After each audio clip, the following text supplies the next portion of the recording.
Arsenal are through to the next round despite defeat. Spurs do what Spurs do best, and that's Spurs it up. United victorious in Milan, and it's a bad night at the office for Steven Gerrard and for Rangers as they crash out of this competition. Hey guys, Fletch here. Welcome back to the channel. Welcome back to another Fletch Talks video. You know the drill by now. This is where I take a trending topic or a topic of interest within the world of football, bring it here for us to talk about, for us to discuss it, and maybe even debate about it. And this video is, of course, centering around last night's Europa League round of 16 second leg matches. Last night, 16 teams played in this competition. Today, only 8 remain as the draw for the quarterfinal stages is taking place today. Of those 16 teams that played last night, 4 of them were British, and now only 2 British sides, English sides, now remain. Before we go on, though, with the rest of the video, before we talk about last night's results, I'd like to remind you all to please hit that like button, hit that subscribe button if you're new. Both things will always and forever be greatly appreciated. But for now, let's get back to talking about football. Let's get back to talking about last night's Europa League games. And we are going to begin with Arsenal. Yeah, we begin with Mikel Arteta's Arsenal side, who, despite losing 1-0 on the night to Olympiacos, are through to the quarter-final stages thanks to their first leg display, in which, of course, they came out as 3-1 winners on that night, meaning that they actually went through, winning 3-2 on aggregate overall. Olympiacos got the goal early in the second half, but the Gunners held firm and protected their advantage to progress to the next round, even with Olympiacos going down to 10 men. Not exactly pretty, or maybe even the ideal result on the night for Mikel Arteta's side, but they got the job done and are through to the next round, and of course, that is all that matters.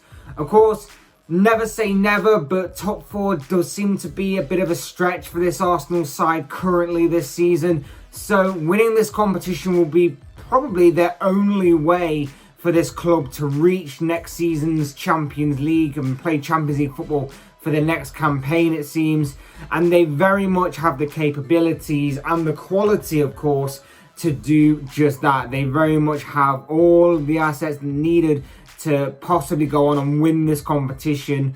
They've gotten away with it a little last night with the whole changing of the squad and the losing of the game on the night, but winning the game overall on aggregate. They got away with it, which probably meant that they might have had one eye on their league game on Sunday against West Ham, but they got through. That's the main thing. They go into the quarterfinal draw, and that will obviously be taking place later on today. Next, we come to what has arguably turned out to be the story of last night, the story of this round of fixtures. How did Spurs manage to Spurs this one up? I have no idea. Dynamo Zagreb in the first leg were beaten 2-0 by Tottenham, and you're thinking, well, Tottenham are going to go on from here and they're just going to see the game out, right? They've got 90 minutes to see the game out, kill the game off. And somehow last night, Spurs managed to lose 3-0 after going into extra time in what was a truly fantastic and great comeback by the Croatian side, Dynamo Zagreb. An incredible display by them, an incredible performance and man of the match display by their own Mislav Orsic, who scored all 3 goals on the night to single-handedly score a hat-trick that saw Zagreb progress to the final 8. Orsic scored 2 goals in the second half. He scored the goal that won the game in extra time, and from there, Zagreb managed to hold on to that lead, protect it with all that they had, and go through to the quarter-final stages. Truly incredible for them. Absolute horror show and nightmare for Jose Mourinho and for Tottenham. And dear, oh dear, oh dear, oh dear, how on God's earth Tottenham lost that game, I'll never know. Going into this game, you're thinking they had a massive advantage. They were going into this game 2-0 up from the first leg. They should see this game out, not bottle it, not Spurs it up. Surely they should see this game out, right? How wrong could we be? It's absolutely extraordinary that this Jose Mourinho side did this. All they really needed to do, I think, was probably go out there, get the away goal, and then kill the game off that way. The game would have been dead and buried. Zagreb would have had to have scored 4 goals. That would have probably killed their spirit, killed their momentum. But they failed to do it. They failed to do it, and now I think questions need to be asked. The result is unacceptable given the scenario Tottenham found themselves in, and I have to ask, if it was any other manager other than Mourinho, would they be sacked after this kind of result? I personally think that they would be, but because this, in this scenario, is Mourinho, I feel Spurs are very honoured and privileged to have a guy of Mourinho's pedigree and history at their club right now. And, you know, not only that, but let's face it, sacking Mourinho would mean giving him a pretty hefty payday, a pretty hefty check in the mail for Mourinho would be coming if they did give him the boot right now. So they're probably not going to do it, but I think any other manager would definitely be given the sack after this. Another question that needs to be asked is that Tottenham's hopes of playing in next season's Champions League gone? Top 4 isn't out of the realms of possibility, I grant you, but given the competition for those places, I think that Spurs' best chance of achieving that goal of playing Champions League football for the next campaign was to be winning this competition. And now that that's gone out the window, maybe Champions League football is not going to be what Spurs will be playing next season. On the other hand, though, full credit to Zagreb, full credit for going into this game in the complete chaos that was going on at that club, with their manager and their director resigning and going on the run for fraud, and their manager being thrown in prison for fraudulence or whatever that situation was. It was completely bizarre and completely crazy. But on the pitch, they managed to get the job done. They managed to still go out there, put in an incredible result, an incredible comeback, and get this amazing moment. Full credit to that team. Full credit to the players that played that night. Full credit to the standing manager as well. Fair play to Dynamo Zagreb.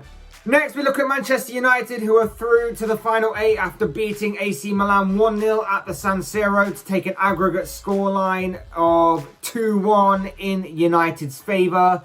Paul Pogba was a half-time substitute for United, and a few minutes into being back from injury and back on the pitch, Pogba made an instant impact, scoring from close range and scoring a goal which proved to be the only goal of the game, and it was a very important one to send United through to the quarterfinals of this competition, and not only that, but in doing so, be arguably one of the favourites for this competition.